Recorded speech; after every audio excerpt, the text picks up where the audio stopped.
Hello guys! Welcome sa Lantaw TV at ngayon nga po ay ituturo ko po sa inyo kung paano lagyan ng ganitong design yung ating aircon. Kahit wala kang skills nito ay kayang-kaya mo ito at wala pang 100 pesos ay magagawa mo na ito. So ito nga pala yung nabili ko sa Shopee, no?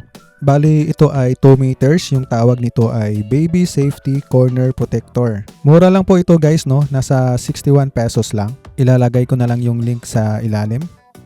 At saka mayroon siyang kasamang tape dito, yung double-sided tape. So ito po yung itsura ng aking aircon. So napaka hindi po maganda tingnan yung sa gilid. So ngayon sinukat ko na siya at pinutol ko na din dito. Pwedeng gunting yung gamitin ninyo or cutter. So halos parehas lang po yung yung kanyang haba, yung sa gilid kasi square po yung ating aircon.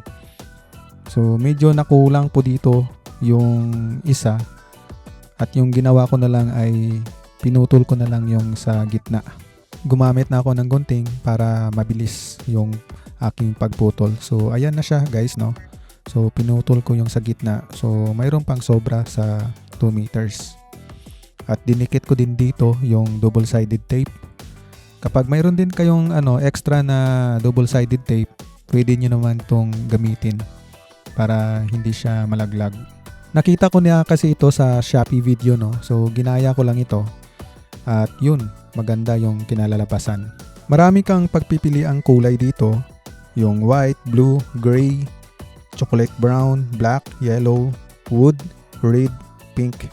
So yung pinili ko ay yung light wood.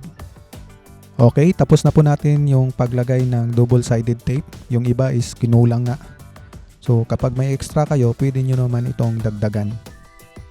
Ngayon ay kakabit na po natin.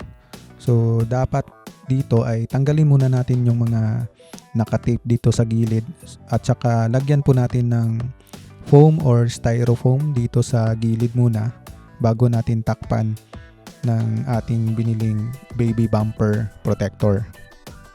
Okay, ayan, dinikit ko na yung nasa itaas. Tapos dito naman yung sa ilalim. Dapat talaga ay lagyan mo din ng styrofoam dito sa ilalim para hindi lumabas yung lamig ng ating aircon.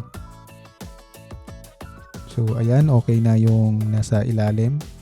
Tapos sukatin natin yung nasa itaas, yung nasa gilid pala.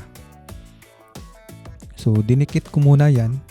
Tapos yung dulo ay hindi ko dinikit muna kasi ikakat po natin yan.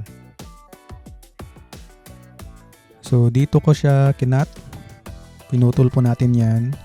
Tapos dito, sukatin na lang natin na parang pahalang yung ating pagkat dito. So ganyan.